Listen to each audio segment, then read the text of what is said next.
Okay, AQA will be kinder than this. This just says in partial fractions, which is slightly debatable anyway, because we can see this is an improper fraction. This has got x cubes on the top, and it's got x squareds on the bottom. So we're going to get not just the fractional parts, we're also going to get some polynomial terms as well. So what you should really do with this question is treat it as two parts. So in the first stage, we want to go from this to having a divided part plus a proper fraction over this denominator. So we've got some polynomial terms plus something which is just linear over 2x squared plus 7x minus 4. So this is a process of division. After we've done that division, we're just going to do partial fractions on the last bit. Okay, so to do the division, you're going to set up a grid, and we're going to have 2x squared plus 7x minus 4 down the side, and we're going to start with the 6x cubed term and complete the grid in the normal way.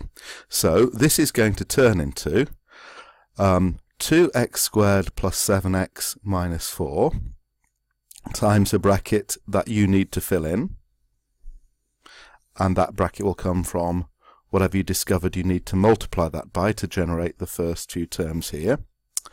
It's all going to be over 2x squared plus 7x minus 4. And then what we have here is we're going to have plus or minus some number of, I think it's going to be x's, and plus or minus some constant, because we're going to be able to make the x cubed terms work, and we're going to be able to make the x squared terms work from the grid, but after that there will be a remainder consisting of the x's and the number parts that came out wrong. Now you may want to do this in two stages. I recommend you do actually.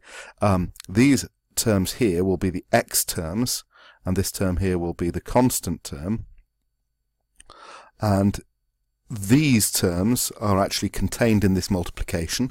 So the first thing you need to do is just subtract away however many x's you've got, and then you can then put in the minus 27x that you want. So rather than just one x term appearing here, it's probably safest to write that in two parts, subtracting the x's from the grids you don't want and then putting in the x's you do want, and the same with the constant. Subtract away this constant you don't want from the grid and then put a minus 5 that you do want.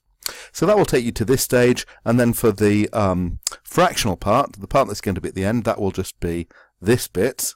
But the first part is the part where nice things happen.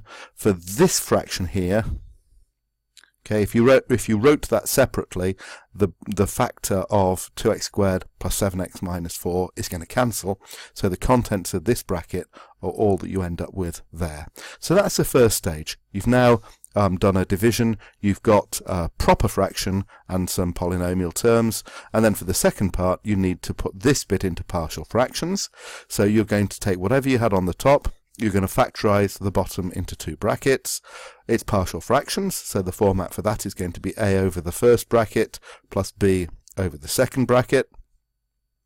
You're going to complete that process to find a and b, and once you know what a and b are, you're going to put the whole thing together at the end. So going back to this, you're not going to forget this linear part that you created in the division, and then you're going to put in this part but convert it into partial fractions like this with the values of a and b in. So that's how you tackle that one.